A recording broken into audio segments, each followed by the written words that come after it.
ఈ విపత్కర పరిస్థితుల్లో రాజకీయాలు విమర్శలు తావివ్వకుండా వరదలో నష్టపోయిన వారికి న్యాయం జరిగేలా పరిహారం అందించాలని ఎంపీ ఈటెల రాజేందర్ అన్నారు.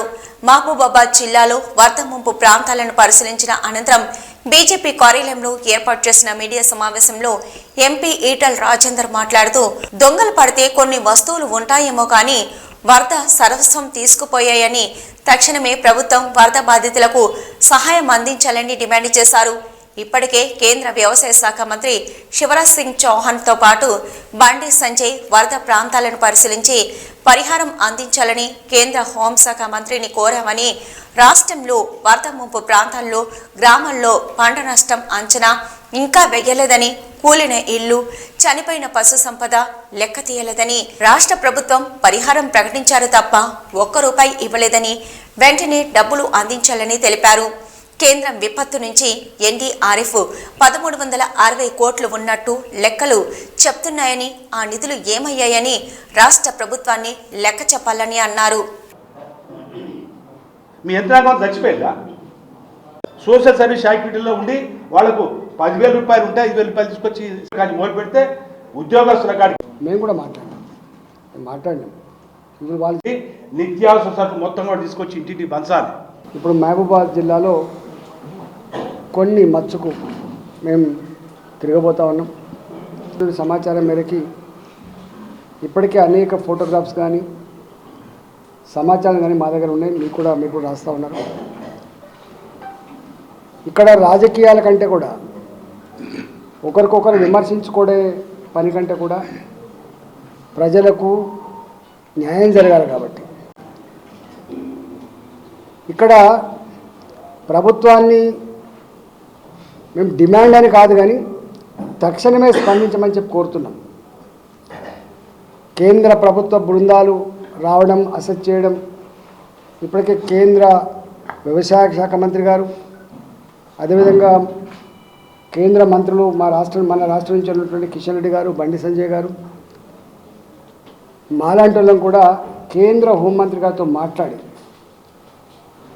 తక్షణమే తెలంగాణలో పక్కకున్నటువంటి రాష్ట్ర ఆంధ్రప్రదేశ్లో కూడా సహాయ శాఖలు అందించాలని చెప్పి మీకు కోరినప్పుడు వారు వెంటనే స్పందించి మీరు భరోసా ఇవ్వండి, తప్పకుండా ఆదుకుందాం, ఈ ప్రాంతం ఆ ప్రాంతం అని తేడా లేకుండా, ఈ ప్రభుత్వం ఆ ప్రభుత్వం అని తేడా లేకుండా ప్రజలందరినీ కూడా ఆదుకునే ధర్మాస్కారం ఉన్నటువంటి ఈ రోజులలో ఎక్కడ కూడా పెట్టిన ఇసుక మేటలు కావచ్చు, కోతపడ్డ పంట పొలాలు కావచ్చు, కొట్టుకపోయిన పంటలు కావచ్చు, నీట మునిగిన పంటలు కావచ్చు, చెర్లు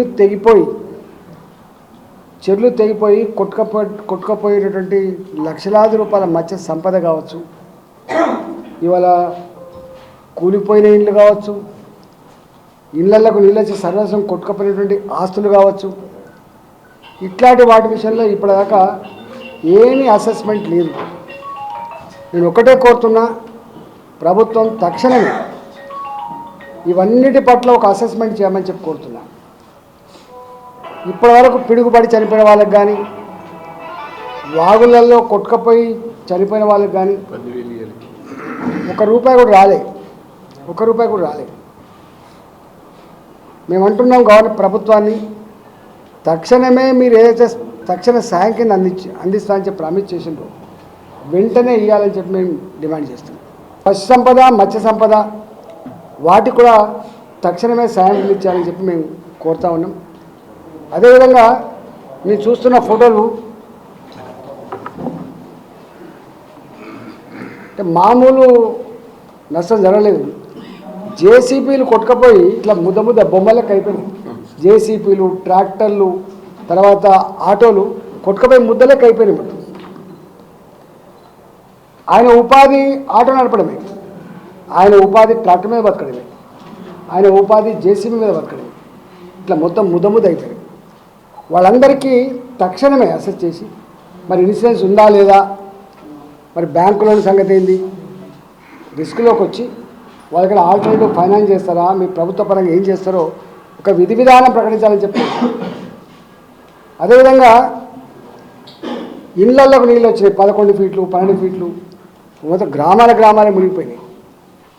దాదాపు వారం 10 రోజులుగా ఇవాళ ఇప్పుడిప్పుడే కొంత తేరుకొని ఇళ్లలోకి వచ్చిన నీళ్ళన్నీ వెళ్ళిపోయిన తర్వాత ఫీటు లోతు 2 ఫీట్ల మందంతో ఏర్పడినటువంటి బురద అంతా కూడా కడుక్కొని వాళ్ళు ఇప్పుడే ఇళ్లలోకి పోయారు.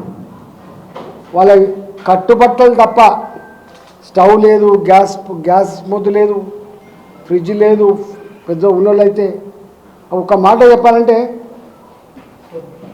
పాడుపడ్డ గోడలు ఎక్కువనే మొత్తం నీళ్ళతో తడిసిపోయి వాసనతో దుర్గంధపూరితంగా ఉన్నటువంటి వాటికి మిగిలినవి తప్ప ఇలా మనిషి మా ఇల్లేనా అని చెప్పి బోర్డును ఏడిచేటువంటి పరిస్థితి తప్ప ఇంకోటి లేదు. కాబట్టి ఇవాళ వాళ్ళకి ఏదో 5,000 ఇస్తాం, కిరోసిన్ ఇల్లు కాలిపోతే ఇచ్చినట్టుగా ఎంఆర్ఓ గారు 10,000 ఇవి కాకుండా ఇవాళ మెడికల్ షాపులు పోయినాయి, ఇళ్ళ జనరల్ షాపులు పోయినాయి, అనేక రకాల షాపులు పోయినాయి. బిఎండీలలో అయితే మొత్తం పనికి రాకుండా పోయే ఆస్కారం ఉన్నది.